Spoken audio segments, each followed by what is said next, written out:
Baik, perkenalkan, nama saya Agni Wiryatmaja, semester 5 dari kelas B.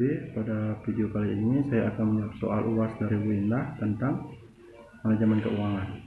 Soal yang pertama, bagaimana menghitung net income hotel.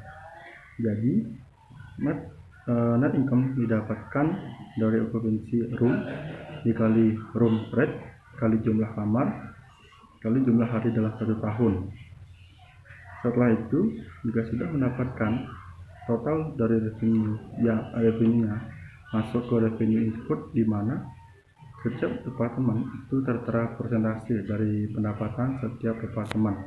Misalnya room presentasinya itu 15%. Caranya 15% itu dikali dengan room revenue yang sudah tadi kita dapatkan, lalu mendapatkan hasil tertentu,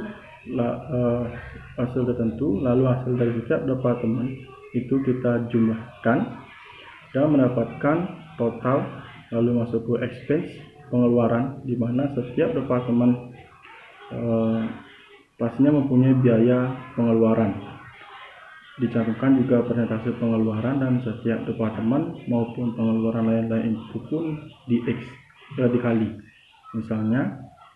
Misalkan itu ada biaya transport 3%, 3% itu dikali dengan room revenue yang di awal sudah didapatkan, lalu mendapatkan hasil tertentu, dan hasil tertentu itu kita jumlahkan. Yang terakhir itu net income-nya. Cara mencari net income itu jumlah pengeluaran dikurangi dengan jumlah pengeluaran dan menghasilkan suatu hasil tertentu. Baik, lanjut soal yang kedua, yaitu bagaimana cara meningkatkan ROI hotel. Dari video yang saya tonton, saya dapat beberapa poin-poin yang dapat meningkatkan ROI hotel. Yang pertama yaitu mengurangi cost air, yang kedua itu mengurangi cost telepon, yang ketiga mengurangi cost food and beverage. Seperti video tersebut, saya menyarankan daripada kita menyajikan bread and butter, cukup banyak bagaimana kita jika menawarkan tamu, apakah tamu itu ingin bread and butter, karena jika kita menawarkannya, tamu akan menyantapnya. Yang soal ketiga itu bagaimana menghitung payback period hotel.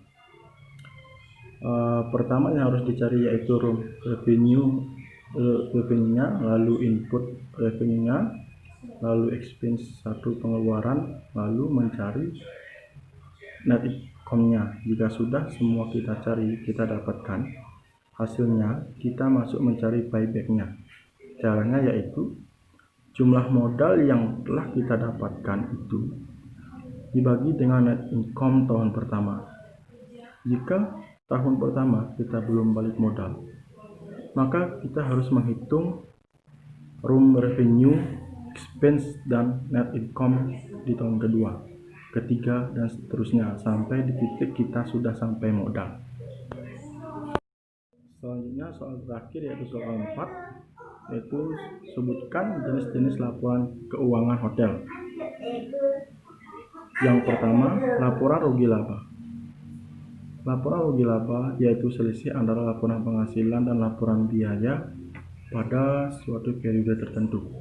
Terdiri dari 3 elemen, yaitu biaya penghasilan dan rugi laba.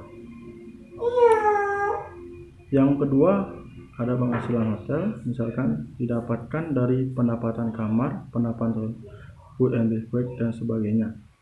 Selanjutnya ada pengeluaran hotel, di mana yang pertama itu didapatkan dari harga pokok seperti biaya kamar, biaya food and beverage atau biaya barang. Yang kedua itu dari biaya langsung seperti gaji, komisi gengsi, dan sebagainya. Yang ketiga yaitu didapatkan dari biaya tidak langsung seperti transportasi, administrasi, biaya energi, dan biaya sebagainya. Selanjutnya ada biaya tetap seperti asuransi, bunga, bank, dan pajak. Dan juga ada laporan tentang laba ditahan, yaitu di mana laba ditahan ini disimpan oleh perusahaan untuk menghadapi suatu krisis tertentu. Dan selanjutnya ada laporan tentang pajak penghasilan, di mana semakin tinggi penghasilan persentase pajaknya itu juga semakin tinggi, persentase pajaknya itu juga semakin tinggi. Dan juga ada laporan neraca. Laporan neraca ini adalah laporan keuangan yang menggambarkan suatu posisi keuangan hotel pada saat tertentu. Dan yang terakhir adalah laporan keuangan komparatif, yaitu laporan keuangan ini membandingkan laporan keuangan dari tahun ke tahun sebelumnya. Baik, sekian dari video saya yang saya sampaikan untuk menjawab 4 soal tersebut. Terima kasih.